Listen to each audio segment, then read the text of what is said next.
नमस्कार. भगवद्गीता भावार्थ मालिकेमध्ये आपले स्वागत आहे. आज आपण यामध्ये अध्याय 5 मधील श्लोक 21 ते 25 पाहणार आहोत. श्लोक 21 पाहूया. बाह्य स्पर्शेष्वसक्तात्मा विंदयात्मनि यत् सुखम स ब्रह्मयोग युक्तात्मा सुखमक्षयमश्नुते. आता यामध्ये सर्वेषु म्हणजे बाह्य इंद्रिया सुखामध्ये, विदंती म्हणजे उपभोग, मुक्त मनुष्य भौतिक इंद्रिय सुखामध्ये आसक्त होत नाही, तर तो स्वतःमध्ये सुखाचा अनुभव घेत सदैव समाधिस्थ असतो.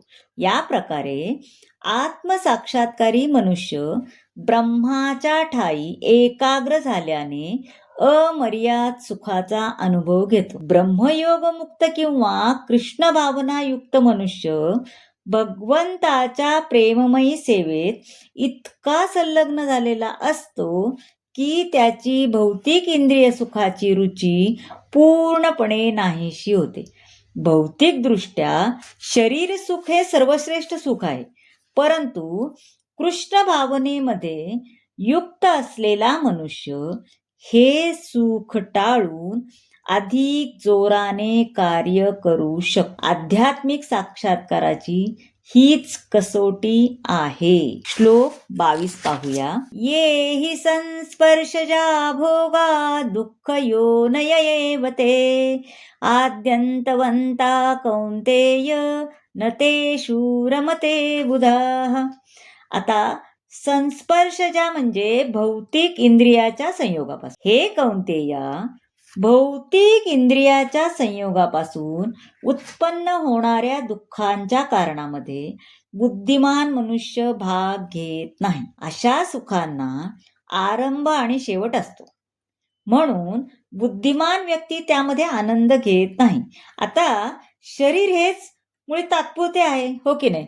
तर शरीर तात्पुरते असल्यामुळे प्राकृतिक इंद्रियेही तात्पुरतीच असतात. क्षणभंगूर अशा कोणत्याही गोष्टीत मुक्त जीव रमत नाही.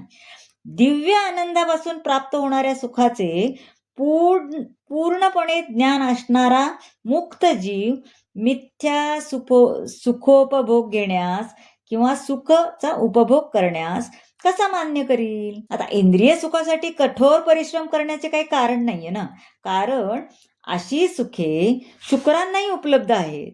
त्यापेक्षा तुम्ही या जीवनामध्ये तपस्या केली पाहिजे, जेणेकरून तुमचे जीवन शुद्ध होईल.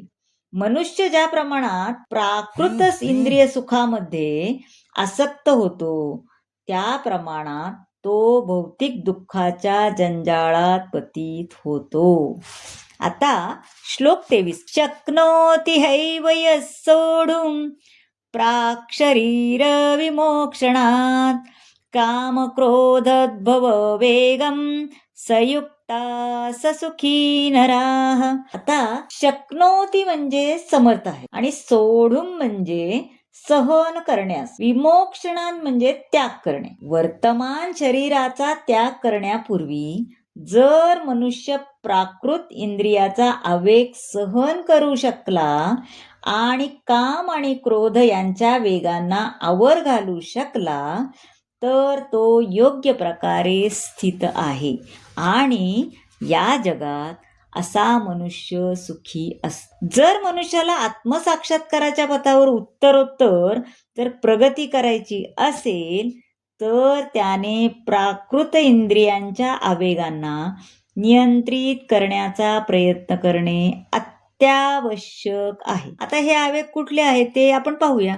तर हे आवेग म्हणजे वाणी आवेग, क्रोध आवेग, मनोवेग, उदरवेग, जननेंद्रियाचे आवेग आणि जिव्हावेग. जो मनुष्य या सर्व विविध इंद्रियांचे आणि मनाचे आवेग नियंत्रित करण्यामध्ये समर्थ होतो, त्याला गोस्वामी किंवा स्वामी म्हटले जाते. काम आणि क्रोध यांना कठोर परिश्रमाद्वारे संयमित करण्याचा प्रयत्न करणे हे योगी मनुष्याचे कर्तव्य आहे. आता श्लोक 24 पाहूया. योंत सुखोंतरा रामस्थ थांत ज्योतिरेवय स योगी ब्रह्मनिर्वाणं ब्रह्मभूतोऽधिगच्छति. अंत आराम म्हणजे अंतरात रमणार. अधिगच्छती म्हणजे ज्याचे सुख अंतःकरणात आहे. आता जो अंतरात सक्रिय आहे आणि अंतरातच आनंद अनुभवत असतो आणि ज्याचे ध्येय अंतरातच आहे तो वास्तविकपणे पूर्ण योगी आहे. तो ब्रह्मामध्ये मुक्त होतो आणि शेवटी ब्रह्माची प्राप्ती करतो.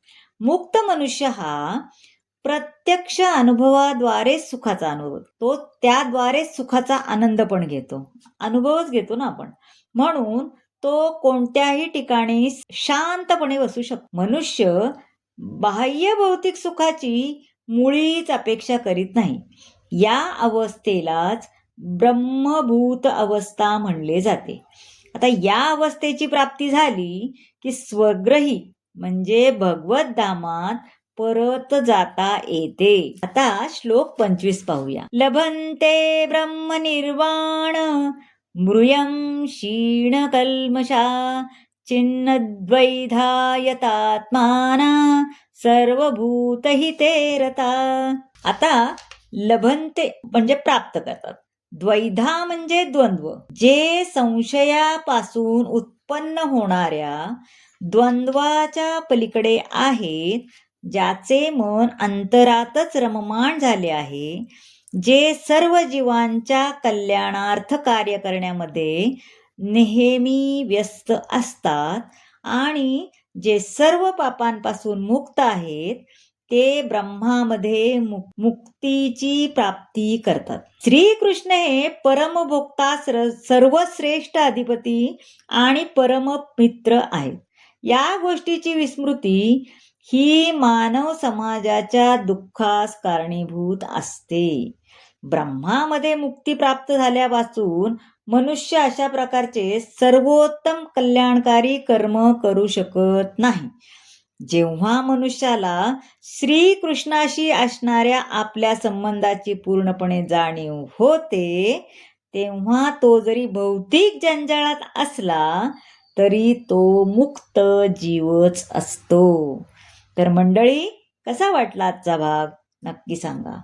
आणि तुम्हाला जर आवडत असेल तर चॅनलला लाईक करा, शेअर करा, सबस्क्राईब करा. धन्यवाद.